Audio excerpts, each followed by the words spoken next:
तुम्हें मसूद की माँ का कुछ पता है अभी? नहीं, वहां उसको एक बार देखा था, फिर हम तेहरान आ गए थे।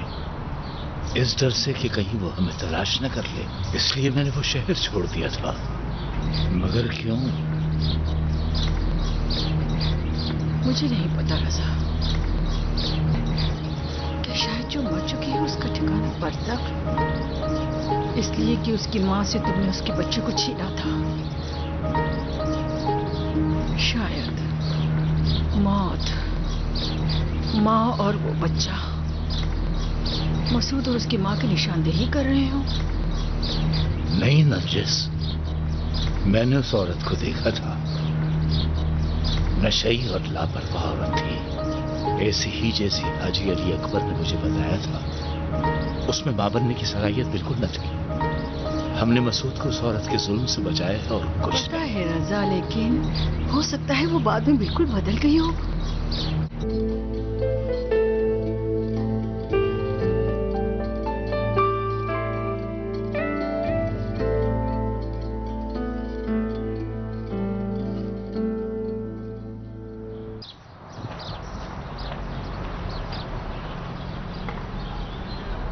जरी बेगम, पुलिस आ रही है, उठो।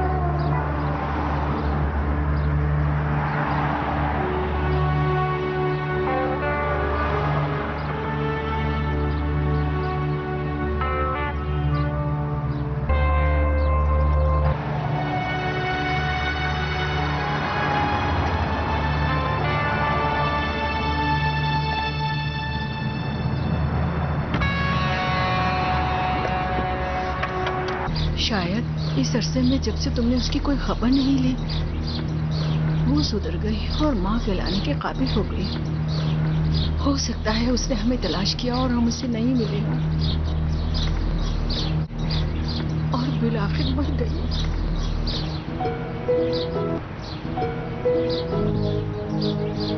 बेहतर है हम आगा शहीदी से वक्त लें और उनके पास चलें। शायद वो हमें कोई सही रास्ता दिखा दे। मैं इस बात से डर रहा हूं कि अगर मैं इस हालत में मर गया तो फिर मुमकिन है आखिरत में मैं अपने आप को दोज़ख की आग से न बचा सकूंगा। मेरी मदद करो नरजिस, मदद करो।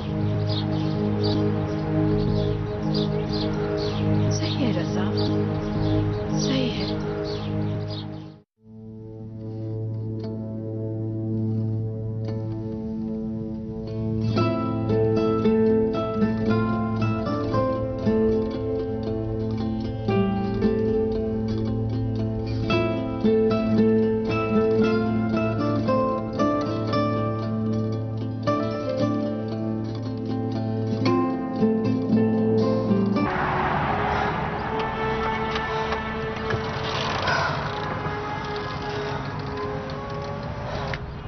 हर जगह आ जाते हैं, परेशान करके रख दिया इन लोगों ने।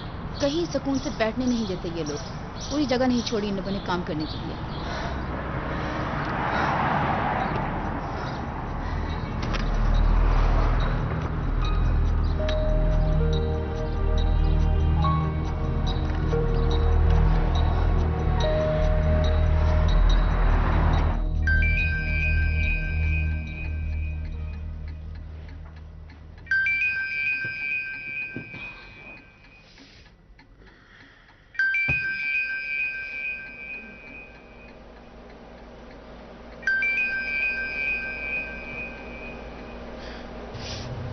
क्या मुसीबत है।